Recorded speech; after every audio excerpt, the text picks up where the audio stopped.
Vous êtes bien sur Mizan TV. Nous recevons aujourd'hui Nourdine Aoussat, imam et professeur en technique de communication. Bonjour Nourdine Aoussat. Bonjour, salam alaikum. Wa alaykoum salam. Dans la matinée du mercredi 5 février, vous avez été perquisitionné par la police à votre domicile en présence de votre famille. Pouvez-vous tout d'abord vous présenter à nos auditeurs et ensuite nous décrire le déroulement de cette perquisition? Je me présente en remerciant pour commencer Mise TV pour cette invitation et cette occasion. Donc, Noureddin Aoussat est connu de nombre de musulmans. Je suis imam en France depuis 38 ans. J'étais d'abord dans le sud de la France à Aix-en-Provence. Ensuite, je suis dans la région parisienne depuis une trentaine d'années. Donc, j'officie en tant qu'imam dans de grandes mosquées de la région parisienne, Massy, Rosny, Villieu, à Grigny, je donne des conférences. Et je suis auteur aussi de 3 livres parus tous en France, relatifs à des questions de l'islam et de la citoyenneté. Très bien. Alors, est-ce que vous pouvez nous donner le détail donc, de cette perquisition qui a eu lieu mercredi 5 février en matinée? Cette perquisition, donc c'était une surprise pour moi, une surprise pour beaucoup de gens qui me connaissent. Certains me disaient, on ne s'imaginait jamais qu'ils allaient s'en prendre à vous. Tant mes discours, ils sont au quotidien publiés, mes opinions, mes avis, mes positions sont connues par mes écrits, par les prêches, les allocutions que je réalise à travers mes pages Facebook. Voilà, qu'on vienne à 6 heures du matin, 6h05, allez pour être précis, taper fortement et violemment à la porte, ouvrez la police et qu'on vous leur dit qu'il y a des femmes qui sont elles vont s'habiller et on vous ouvre après et là ils repartent de plus violents en menaçant on va casser la porte. Donc voilà, on ouvre la porte une fois que ma femme et mes filles se soient habillées et ils débarquent comme ça dans l'appartement. C'est un petit 4 pièces. Et combien vous êtes ici, combien de pièces, etc. Ils commencent à fouiller. Donc ils vont faire ça pendant 1 heure et demie. Donc il y a les agents de la PJ et il y a des agents, je ne sais pas, peut-être de l'antiterrorisme, cagoulés, certains cagoulés. Et voilà, finalement, ils repartent avec mon matériel informatique, mon ordinateur, mes 2 téléphones portables, ainsi que la tour de mon fils. Pourtant, mon fils n'est pas concerné, et ça se voit bien avec les 2 écrans qu'il y a à son bureau, que c'est quelqu'un qui aime jouer, et il utilise en même temps cette tour pour ses études, c'est un universitaire. Donc, ils sont repartis avec ça, ils m'ont fait signer un PV du scellé des saisies, et on attend. Donc, est-ce que c'est la première fois que vous avez été perquisitionné? Et puis, quel est votre sentiment suite à cette perquisition? Ben, mon sentiment ainsi que celui de ma famille, hein, c'est un peu de l'humiliation. Donc, quand vous êtes chez vous, sous votre toit, et que vous êtes tenu par des agents debout, vous n'avez même pas l'autorisation ou le droit de bouger, d'aller aux toilettes. J'ai à 3 reprises demandé aux policiers, nous les musulmans, nous avons une prière à faire avant le lever du soleil, et le soleil va se lever dans moins de 30 minutes. Est-ce que vous nous autorisez à prier? Il dit non, pas aujourd'hui. Vous n'allez pas prier aujourd'hui. Donc voilà, quand c'est humiliant, c'est oppressant. On se sent vraiment pas respecté dans nos droits les plus fondamentaux. Je vous demandais, est-ce que c'est la première fois que votre famille subit ce type de Absolument, procédure? absolument, et fort heureusement. J'espère qu'il n'y en aura pas une autre. Tout à fait. Donc je précise que vous avez 64 ans, une Absolument. famille, donc des filles, des garçons. Pour quel motif justement votre domicile a-t-il été perquisitionné en présence de votre famille et quels sont les reproches qui vous sont concrètement reprochés? Alors, il y a 5 pages dans cette ordonnance, vous savez, l'administration, disons, ils sont pas idiots pour se présenter comme ça, sans prendre les formes d'une pratique ou je dirais, d'un acte qui est tout à fait légal. Donc, ils ont demandé l'autorisation du juge des libertés. Ils ont demandé, voilà, ils citent un certain nombre de motifs. Et surtout, le but, c'est de voir qu'est-ce qui se passe sous ce toit, qu'est-ce qu'il y a dans cette maison. Donc, c'est un peu ça, et c'est pour cette raison qu'ils ont embarqué le matériel électronique au cas où ils découvriraient autre chose. Sinon, il y a la question palestinienne. Elle est centrale dans cette perquisition. Elle est annoncée dès le deuxième paragraphe.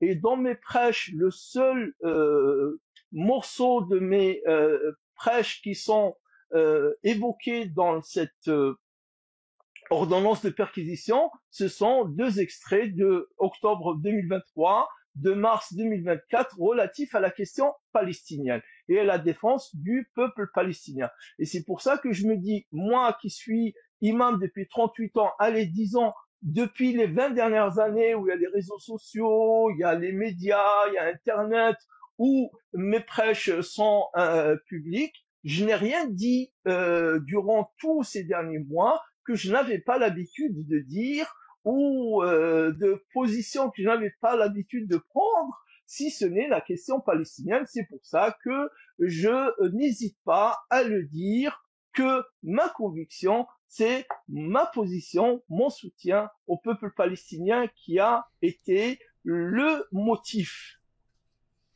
Est-ce que vous pouvez nous donner un peu les détails de ce qui vous est reproché sur la question palestinienne? Alors, ce qu'on me reproche sur la question palestinienne, je précise que tous mes prêches, toutes mes allocutions sont soit sur ma page Facebook, soit sur YouTube de la mosquée, la grande mosquée de Massy.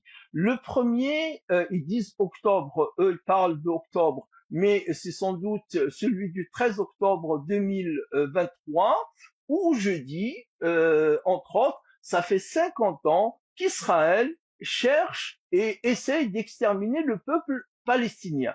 Alors que nous, et comme ça, ils ont repris d'ailleurs dans mon communiqué, je leur fais la remarque que c'est remarquable que même la ponctuation a été respectée, mais pas la totalité de la phrase malheureusement. Je leur dis, alors que nous, pendant 14 siècles, plutôt 13 siècles et demi, nous étions les seuls qui avaient le pouvoir dans la région et nous avions tout le pouvoir et pourtant nous n'avons à aucun moment cherché à exterminer les Juifs. Bien au contraire, nous les avons protégés aussi bien dans cette région que ailleurs. Voilà ce que j'ai dit. Et je ne vois pas ce qu'il y a de récriminant dans ce propos ou de répréhensible, bien au contraire. Des historiens juifs le reconnaissent. Comment il s'appelle, Philippe Haddad, c'est ce qu'il dit dans son dernier livre paru il y a quelques mois, et d'autres, voilà. Et le deuxième, c'est celui de mars 2024, 14 mars 2024, on dit, l'imam, dans son prêche, il appelle à un arrêt, un cessez-le-feu immédiat. Encore heureux que l'imam appelle à un cessez-le-feu immédiat. Donc voilà, je pense avoir été très vigilant. Ah oui, on me reproche aussi que dans un de mes posts Facebook, j'explique ce que le synonyme, l'acronyme Hamas signifie. Je sais, je suis prof, je suis enseignant, je suis souvent dans la pédagogie. J'explique tout simplement pour que les gens ne commettent pas cette bêtise de répéter un mot dont ils ne comprennent pas le sens, ni même qu'ils savent que c'est un acronyme. Voilà.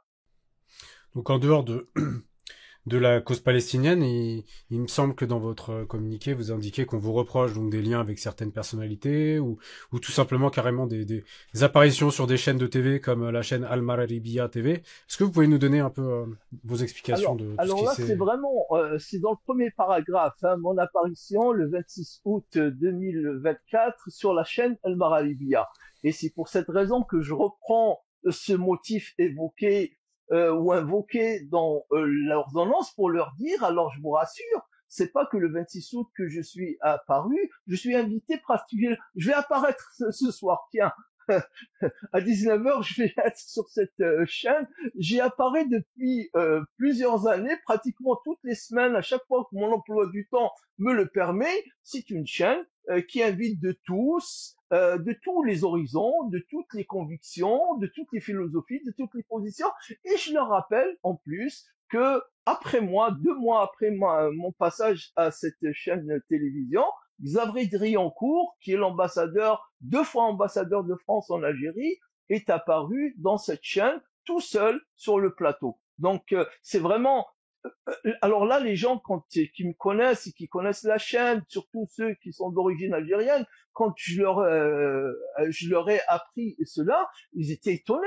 À la limite que l'Algérie me reproche d'apparaître sur une chaîne qui tient une ligne éditoriale contre le pouvoir algérien, d'accord, mais que ce soit les Français qui me reprochent d'apparaître sur le Maralbia, c'est hallucinant. C'est tout simplement hallucinant. Donc, oui, et il y a aussi le fait que j'ai un relationnel conséquent.